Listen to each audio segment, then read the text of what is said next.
Babylonia. Babylonia जो जो आज के इराक़ में पाया जाता है। तो आइए हम देखते हैं बेबीलोन शहर पर कब किसने हुकूमत की, इसका इतिहास क्या रहा था। कहते हैं यह शहर अपने आप में बहुत ही महत्वपूर्ण शहर था अपने दौर का। इस शहर के किंग का खिताब लेने के लिए हर कोई उस पर हुकूमत करना चाहता था। कहते हैं कुरान में इस शहर का ज़िक्र बाबिल के नाम से जाना जाता है।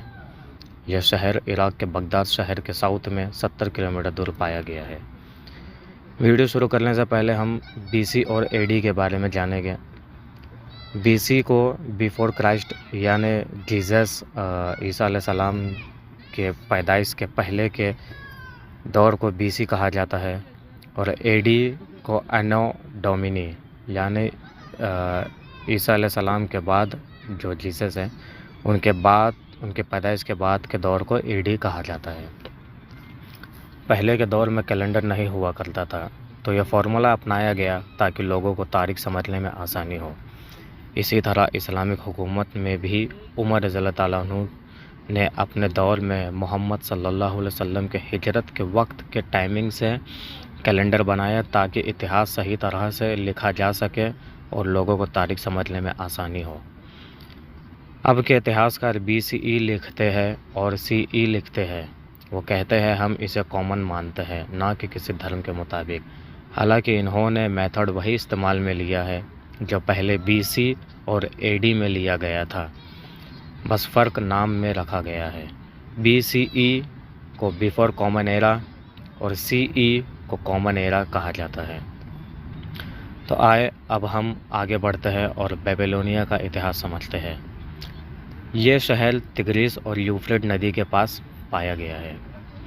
तिग्रिस और यूफ्रेट नदी का भी जिक्र कुरान में है। तिग्रिस को दिजला के नाम से कहा जाता है और यूफ्रेट नदी को फुरात के नाम से जाना गया है। यूफ्रेट नदी के बारे में नबी सल्लल्लाहु अलैहि वसल्लम ने कहा, क़यामत से पहले फुरात नदी यानी यूफ्रेट नदी से सोने का पहाड़ ज़ाहिर होगा। लोग उस पर कब्ज़ा करने के लिए आपस में लड़ेंगे, लेकिन कोई उसे हासिल नहीं कर पाएगा। कुरान में सूरह बकरा यानी सूरह नंबर 2 और आयत नंबर 102 में आता है इस शहर के बारे में कि इसे बाबिल के नाम से कहा गया है। इस शहर में आजमाइश के लिए 2 फरिश्तों को भेजा गया था जिनका नाम हारूत और मारूत है। अल्लाह ताला फरमाते हैं और उन्होंने उसकी पैरवी की जिसे शैतान सुलेमान अलैहिस्सलाम की बादशाहत में पढ़ते थे, यानी जादू। सुलेमान अलैहिस्सलाम जो है वो इब्राहिम अलैहिस्सलाम के बाद के नबी है और ईसा अलैहिस्सलाम के पहले उनकी वो नबी थे। तो उन्हीं के बारे में ज़िक्र आया है कुरान में कि सुलेमान अलैहिस्सलाम की बादशाहत में जो शैतान थे वो पढ़ते थे, यानी जादू। और सुलेमान ने कुफ्र नहीं किया था। हम इस आयत को फिर दोहराते हैं। और उन्होंने उसकी पैरवी की जिसे शैतान सुलेमान अलैहिस्सलाम की बादशाहत में पढ़ते थे, यानी जादू। और सुलेमान ने कुफ्र नहीं किया था, बल्कि शैतानों ने कुफ्र किया था। वो लोगों को जादू सिखाते थे। और उन्होंने उसकी पैरवी की जो बाबिल में हारूत और मारूत पर नाजिल किया गया था। यहाँ पे उस शहर का जिक्र किया गया है, बाबिल। और उन्होंने उसकी पैरवी की जो बाबिल में हारूत और मारूत पर नाजिल किया गया था। वो दोनों फरिश्ते जादू सिखाने से पहले कह देते थे कि वो उनके लिए आजमाइश है, तो कुफ्र ना कर। चुनांचे लोग उनसे जादू सीखते, जिसके ज़रिए से वो मियाँ बीवी के दरमियान जुदाई करवा देते, और वह जादू से अल्लाह के सिवा किसी को नुकसान नहीं पहुंचा सकते थे। और लोग उनसे वो इल्म सीखते थे जो उन्हें नुकसान पहुंचाता था, उनको नफ़ा नहीं देता था। हालांकि वो बिल यकीन जानते थे कि जिसने इसको यानी जादू को ख़रीदा यानी सीखा, तो आखिरत में उसका कोई हिस्सा नहीं, अलबत्ता वो बहुत बुरी चीज़ थी जिसके बदले में उन्होंने अपनी जानें बेच डाली। काश वो जानते होते। तो इससे पता चलता कि कुरान में वो बेबीलोन शहर को बाबिल के नाम से कहा गया है, जिसका ज़िक्र हमने अभी पढ़ लिया है। आगे चल के देखते हैं। रिवायत में आता है कि 2000 साल बीसी पहले, यानी 2000 साल कब्ले ईसा मसीह, यानी जीसस से पहले, पैगंबर इब्राहिम अलैहिस्सलाम भी बाबिल के शहर ऊर में पैदा हुए थे। यानी बाबिल शहर के करीब में एक ऊर शहर था, जो बहुत पुराना शहर हुआ करता था उस वक्त। आज के दौर में भी है, उसके इतिहास अगर पढ़ा जाए तो बहुत पुराना शहर है। उरुक करके जो शहर आया है, उसकी काफ़ी पुरानी खोजाई, मतलब खोजाई के दौरान पता चला कि काफ़ी पुराने शहर हुआ करते थे वो। तो इब्राहिम अलैहिस्सलाम ऊर में पैदा हुए थे और उन्होंने उनके माबूद जिन्हें वो गॉड मानते थे, उनका इनकार किया और कहा, तुम इन मूर्ति को खुद अपने हाथों से बनाते हो और उन्हें ही अपना गॉड मानते हो। तो उस पर उनकी कौम ने उन्हें कत्ल करने की कोशिश की और उन्हें ज़िंदा आग में फेंक दिया। फिर उन्होंने अल्लाह से दुआ की तो अल्लाह ने उन्हें आग से बचा लिया। बाद में वह अल्लाह के हुक्म से वहाँ से हिजरत करके मिस्र, यानी आज का इजिप्ट जो है, वहाँ चले गए। फिर वहाँ से वो मक्का गए और वहाँ उन्होंने अपना परिवार छोड़कर फिर लौटे फ़िलिस्तीन की तरफ और वहीं उनका इंतकाल हो गया। उनके 2 बेटे थे, इस्माइल अलैहिस्सलाम जो कि मक्का में रह गए थे, और एक इसहाक अलैहिस्सलाम जो उनके साथ रहते थे। रिवायत में आता है कि इब्राहिम अलैहिस्सलाम के बाद जितने भी नबी आए, सिवाय मोहम्मद सल्लल्लाहु अलैहि वसल्लम को छोड़कर, क्योंकि मोहम्मद सल्लल्लाहु अलैहि वसल्लम इस्माइल अलैहिस्सलाम की नस्ल से थे, इसलिए वो मक्का में आए, और बाकी सब नबी इसहाक अलैहिस्सलाम की नस्ल से थे, तो वो सब इसी बाबिल शहर के इर्द गिर्द आए, जो कि उस वक्त ये मुल्क शाम कहा जाता था।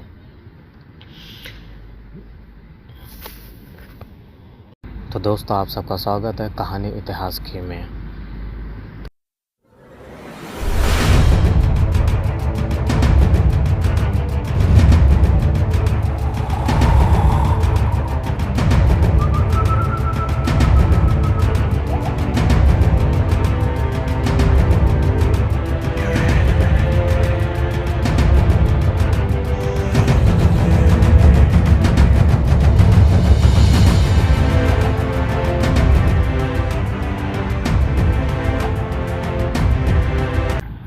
बेबीलोन पहले एक छोटा राज्य हुआ करता था, जो कि 19th सेंचुरी बीसी, यानी 19th सेंचुरी कब्ले ईसा मसीह पहले में सुमुआबूम ने इस पर अपनी हुकूमत की थी। सुमुआबूम एमोराइट्स ग्रुप का था। मेसोपोटामिया में बहुत सारे ग्रुप अपना अपना राज्य चलाया करते थे, तो उन्हीं में सुमुआबूम जो था वो एमोराइट्स ग्रुप का था। वो सन गॉड की पूजा करते थे। इससे पहले इस शहर पर सुमेरियन ग्रुप का राज था। उनका इलाका ऊर जैसे प्राचीन शहर में था और वो मून गॉड की पूजा करते थे। इस पॉइंट को याद रखना, क्योंकि आगे चल के यही पॉइंट से आपको समझ में आएगा कि बेबीलोन का जो इतिहास जो है वो राइज के बाद में जो फॉल की तरफ जो गया, इसी पॉइंट की वजह से आपको आगे चल के समझ में आएगा। मेसोपोटामिया में 1000 से ऊपर ग्रुप के लोग थे और वो लोग अलग अलग गॉड को मानते थे, जिनके 4 गॉड ज़्यादा फेमस थे, जिनके नाम ये थे सिंस जो मून गॉड हुआ करते थे, और ऊतू और मार्दुक जिनको कहते हैं वो सन गॉड हुआ करते थे, और एनकी जो वाटर गॉड हुआ करते थे, और एनलिल जो गॉड ऑफ एयर कहा जाता था जिनको, वो ये इनके माबूद थे। सुमेरियन के कमज़ोर पड़ते ही सुमुआबूम ने अपना कब्ज़ा किया बेबीलोनिया पर और अपनी हुकूमत बनाई। सुमुआबूम का राज 1894 से 1881 बीसी तक रहा। इस समय उसने अपना साम्राज्य ज़्यादा नहीं बढ़ा पाया। उन्हीं में आगे चल के आता है हम्मुराबी। ये उस वक्त का इम्पोर्टेंट राजा माना गया था बेबीलोनिया का।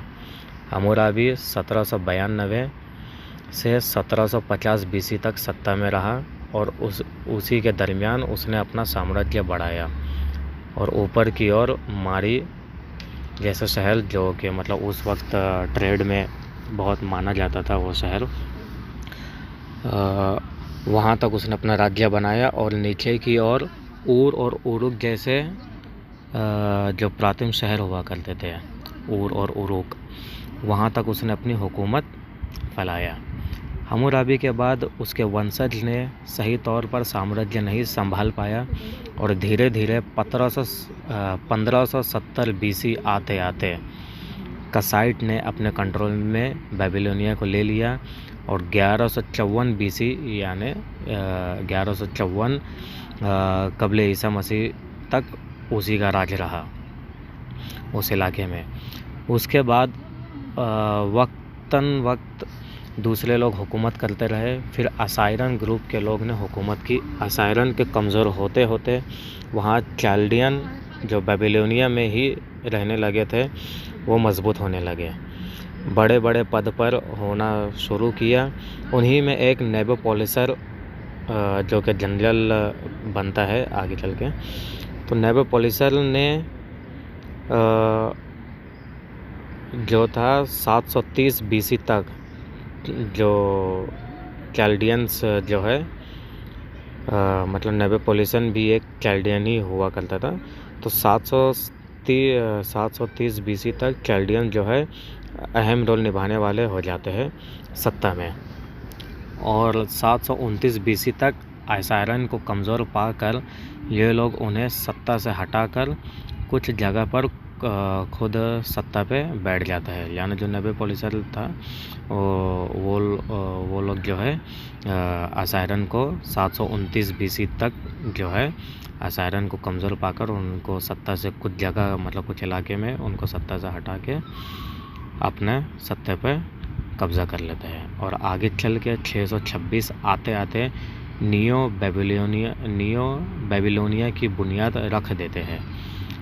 उन्हीं में आगे चल के 605 BC में नेबूकदनेस्सर जो इनका एक राजा था, नेबूकदनेस्सर 2 करके आता है, वो सत्ता में आता है। इसके आने के बाद नियो बेबीलोनिया का गोल्डन पीरियड शुरू हो जाता है। इसने 43 साल रूल किया और उस वक्त का नियो बेबीलोनिया मिडल ईस्ट का सबसे ताकतवर साम्राज्य बन गया था। इसने अपने वक्त पढ़ाई मतलब जो शिक्षा जो होती है उसमें इसने ज़्यादा ध्यान दिया। जो दुनिया भर के लोग यहाँ पे मतलब इस बेबीलोनिया में पढ़ने के लिए आते थे, तो इसने अपने वक्त में पढ़ाई और आर्किटेक्चर और इंसाफ पसंद कोड के ऊपर ध्यान दिया। कहते हैं इसने अपनी वाइफ के लिए हैंगिंग गार्डन भी बनवाया था। हैंगिंग गार्डन जो होता है वो बनवाया था, जो उस वक्त अजूबों में अजूबा था। इन्हीं में आगे चल के नेबोनिडस ने सत्ता संभाली, लेकिन ये असायरन ग्रुप का था। याद रहे, असायरन ग्रुप जो है मतलब असायरन ग्रुप जो है वो मून गॉड को मानते थे, ठीक है। तो ये असायरन ग्रुप का था। तो ये असायरन जो ग्रुप के गॉड थे ये उनकी पूजा करता था और नियो बेबीलोनियन के गॉड की पूजा ये नहीं करता था। यहीं पर टर्निंग पॉइंट शुरू होता है, क्योंकि चाल्डियंस जो थे वो लोग बेबीलोनिया के गॉड को मानते थे जो गॉड ऑफ सन थे, और असायरन ग्रुप जो थे वो सुमेरियन के गॉड को मानते थे, यानी जो गॉड ऑफ मून थे उनको वो मानते थे। तो यहीं पर नया कलश पैदा होता है और आगे चल के नेबोनिडस के खिलाफ विरोध होना शुरू होता है, क्योंकि वो अपने गॉड को ज़्यादा मतलब तरजीह दे रहा था बेबीलोनिया के गॉड के मुकाबले। तो इसके चलते उसके खिलाफ में विरोध शुरू होता है। फिर वो बेबीलोनिया छोड़कर ताइमा शहर की तरफ चला जाता है और अपनी जगह अपनी औलाद को प्रिंस के तौर पे, ना कि राजा के तौर पे, प्रिंस के तौर पर छोड़ जाता है। और करीब 10 साल बाद वो 543 BC में वापस आता है और विरोध करने वाले कुछ लोगों को मार देता है। तो वही दूसरी तरफ साइरस द ग्रेट, जो कि पर्शिया जिसे आज का ईरान कहा जाता है, उसका राजा था। उसने मीडिया एम्पायर को हराकर अपने आप को सबसे बड़ा राजा घोषित करता है, जिसे एकेडमिक एम्पायर का कहते हैं और पर्शियन एम्पायर भी कहते हैं। और फिर ये रुख करता है बेबीलोनिया की तरफ और बैटल ऑफ ओपिस में बेबीलोनिया को हरा कर अपने इंजीनियर की मदद से शहर का पानी रोक देता है, जिसके चलते वो हार मान जाते हैं और अपने आप को सरेंडर कर देते हैं। इस तरह वो 539 बीसी में बेबीलोनिया को जीत जाता है और फिर वो धीरे धीरे इजिप्ट तक बढ़ता है, यानी मिस्र तक। यह पर्शियन एम्पायर के इतिहास में पहली दफ़ा होता है कि वहाँ का कोई राजा, यानी पर्शियन एम्पायर का कोई राजा इजिप्ट कंट्रोल करता है और वहाँ से वो ग्रीस तक अपनी हुकूमत फैलाता है। फिर आगे चल के 5th सेंचुरी के वक्त पर्शियन एम्पायर दुनिया का सबसे ताकतवर साम्राज्य बन जाता है और फिर वही धीरे धीरे पर्शियन एम्पायर को हार का सामना करना पड़ता है अलेक्जेंडर यानी सिकंदर जो है उससे उसको हार का सामना करना पड़ता है। फिर बेबीलोनिया के ऊपर मैकेडोनियन एम्पायर की हुकूमत होती है, यानी सिकंदर की हुकूमत होती है। फिर सिकंदर के मरने के बाद उसके लोग आपस में भटक जाते हैं, यानी इख्तलाफ कर जाते हैं, जिसके चलते आगे फिर पर्शियन एम्पायर अपने कंट्रोल में पूरे क्षेत्र यानी बेबीलोनिया का जितना भी जो क्षेत्र है और बेबीलोनिया के आसपास के जितने भी जो क्षेत्र है उन सबको वापस पर्शियन एम्पायर अपने कंट्रोल में ले लेता है। वो 300 BC से 300 AD तक, यानी 600 साल तक पर्शियन का ही जो है कंट्रोल रहता है और उसी के दरमियान जो है रोमन एम्पायर भी अपना प्रभाव बढ़ाने के लिए इस क्षेत्र में हमेशा पर्शियन से लड़ते रहते थे। कभी पर्शियन जीतते तो कभी रोमन के लोग जीतते। फिर 300 AD यानी ईसा मसीह के 300 साल बाद, उनके पैदाइश के 300 साल बाद ससेसियन की हुकूमत होती है। ये भी पर्शियन ही है एक तरफ से समझा जाए, क्योंकि ये भी पर्शियन के ही ग्रुप के लोग थे। पर्शियन जो इलाका जो होता है जिसे आज का ईरान कहा जाता है वो इलाका, तो उसी के ग्रुप के थे ससेसियन भी। वो 300 AD में अपनी हुकूमत करते हैं और 300 AD से 700 AD तक इन्हीं की हुकूमत रहती है अपना बेबीलोनिया का जितना भी जो क्षेत्र जो है, क्योंकि पर्शियन एम्पायर उस वक्त सबसे बड़ा साम्राज्य बन जाता है और बहुत ताकतवर हुकूमत उसकी हो जाती है। करीब करीब वो 1000 साल तक उसकी अपनी हुकूमतें चलते रहती है उस इलाके में, कभी बनती कभी बिगड़ती कभी लड़ाई झगड़ा, मतलब इसी तरह उसी की हुकूमतें चलती रहती है, जो 1000 साल पुरानी हुकूमत हो जाती है और बहुत काफ़ी ताकतवर साम्राज्य हो जाता है। और दूसरी तरफ जो सबसे बड़ी हुकूमत थी वो रोमन एम्पायर थी। तो रोमन एम्पायर और पर्शियन एम्पायर ये दो वाहिद हुकूमत थी, मतलब पूरी दुनिया की जो सबसे ताकतवर हुकूमत थी और सबसे बड़े क्षेत्र में इन्हीं का कंट्रोल हुआ करता था। तो 700 AD तक जो है पर्शियन एम्पायर की ही हुकूमत रही। इसी बीच इस्लामिक हुकूमत आती है और वो एक साथ रोमन एम्पायर और पर्शियन एम्पायर से लड़ती है और दोनों को हरा कर सारे क्षेत्र पर अपनी हुकूमत कर लेती है। यानी जो इस्लामिक हुकूमत जब अपने वजूद में आई तो ये इनकी जंग एक साथ रोमन एम्पायर से भी हुई और एक साथ पर्शियन एम्पायर से भी हुई, धार्मिक रिलेशन को लेके। तो इस वजह से तो इस्लामिक हुकूमत को रोमन एम्पायर से भी लड़ना पड़ा और पर्शियन एम्पायर से भी लड़ना पड़ा। और उस वक्त इस्लामिक हुकूमत नई नई उभरी थी, इनके पास कुछ उतना सेज़ो सामान भी नहीं हुआ करता था, ना ही उतने लोग हुआ करते थे, लेकिन इनमें एक उम्मीद थी और एक हौसला इनका काफ़ी मजबूत हुआ करता था। तो इस वजह से ये एक साथ दोनों से लड़े और ये दोनों को एक साथ हरा के उन दोनों के क्षेत्र पे इन्होंने अपनी हुकूमत कर ली। जो रोमन एम्पायर का जो क्षेत्र था, जो स्पेन वगैरह तक पूरा फैला हुआ था, ग्रीस स्पेन ये सब फैला हुआ था, और जो पर्शियन एम्पायर का जो क्षेत्र था, जो ईरान और इराक वगैरह सारी चीज़ें जो आती थी उनमें ये सब सारी चीज़ें, तो इन सब चीज़ों के ऊपर इस्लामिक हुकूमत ने अपना कंट्रोल ले लिया। और एक साथ इन दोनों हुकूमत से लड़ के इस्लामी हुकूमत जो थी वो इन दोनों को हरा के जो पूरी तरह से जो मतलब रोमन एम्पायर कहते हैं कि वो 2000 साल पुरानी हुकूमत थी और पर्शियन एम्पायर 1000 साल पुरानी हुकूमत थी।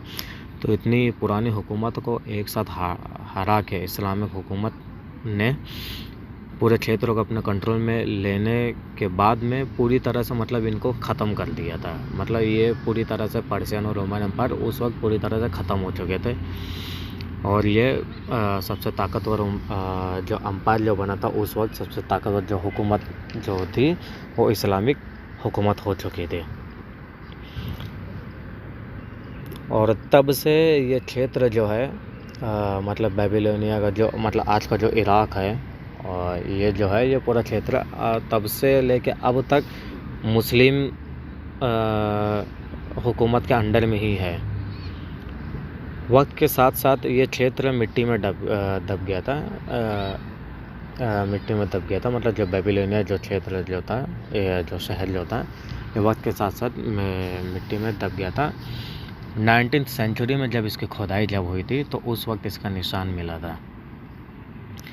तो उस वक्त इसका निशान मिला तो लोगों ने फिर सर्च वगैरह जब किया तो पता चला कि ये बेबीलोनिया शहर है, तो जिससे हमको इसकी कहानी पता चलती है। तो दोस्तों ये था बेबीलोनिया का पूरा इतिहास, कब और किसने इस पर हुकूमत की और इस्लाम में इसके बारे में क्या है और कुरान में इसे बाबिल के नाम से कहा गया और अब ये किस हुकूमत के अंडर में है, ये सब हमने विस्तार से पढ़ लिया। उम्मीद है आप सबको वीडियो पसंद आया होगा। वीडियो पसंद आए तो इस जैसे और वीडियो को देखने के लिए चैनल को सब्सक्राइब कर ले और बेल आइकन को दबा लें ताकि हमारा वीडियो आप लोगों तक आसानी से पहुंच जाए।